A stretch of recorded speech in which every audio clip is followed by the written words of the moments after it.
তিনি যে দক্ষতার সঙ্গে অভিনয় করেছিলেন তা আজও মনে রেখেছে দর্শক। বয়সে অনেক ছোট দিতিপ্রিয়া রায়ের সাথে তার যুগলবন্দি সত্যিই সাড়া ফেলেছিল। হ্যাঁ, আমরা কথা বলছি জি বাংলার প্রভূত জনপ্রিয় রানী রাসমণি ধারাবাহিকের সম্পর্কে।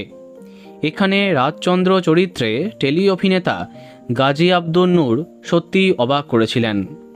রানী এবং রাজচন্দ্রের জুটি তৎকালীন সময়ে নিঃসন্দেহে সেরা জুটি ছিল, কিন্তু এত সাফল্য পাওয়ার পরেও কেন হারিয়ে গেলেন এই অভিনেতা? কোথায় কি করছেন? কেন তাকে বাধ্য হয়ে ভারত ছাড়তে হয়েছিল?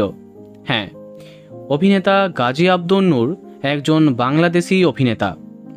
তবে রবীন্দ্রভারতী বিশ্ববিদ্যালয়ে তিনি পড়াশোনা করেছেন। কলকাতায় কাটিয়েছেন অনেকটা সময়। তবে বাংলাদেশে ফিরে যাবার একটি কারণ ছিল তার। সেই সময় সংবাদ মাধ্যমে জানা যায়, বিদেশি হয়ে শাসক দলের হয়ে প্রচারে তাকে অংশ নিতে দেখা যায়, যার ফলে তার বিরুদ্ধে অভিযোগ আসে। তিনি ভিসার শর্ত লঙ্ঘন করেছেন। অবিলম্বে তাকে দেশে ফিরতে হবে, তাই বাংলাদেশে ফিরে যান তিনি। তারপরই আরম্ভ হয় করোনা মহামারী। ফলে কিছু বাংলাদেশি ছবিতে কাজ করলেও সেগুলি মুক্তি পেতে সমস্যা হয়। যদিও বর্তমানে অভিনেতা বেশ কিছু নতুন কাজের প্রস্তাব পেয়েছেন। সম্প্রতি বাংলাদেশে মুক্তি পেয়েছিল তার ছবি শ্রাবণ জ্যোৎস্নায়। কিন্তু কলকাতায় কোনো বাংলা ধারাবাহিকে আবার কি তাকে পাবে দর্শক, নাকি সেটা অসম্ভব? তবে একটি সুখবর সামনে আসছে। জানা গেছে কদিন আগেই কলকাতায় ফিরেছিলেন অভিনেতা।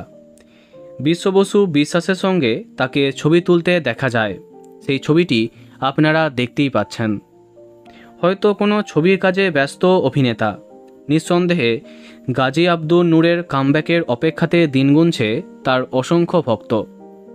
তো বন্ধুরা, এ বিষয়ে আপনার কি মন্তব্য কমেন্টে জানাতে পারেন। আর এই রকমই আরও অনেক ভিডিও পেতে সাবস্ক্রাইব করতে পারেন এই চ্যানেলটি। ধন্যবাদ।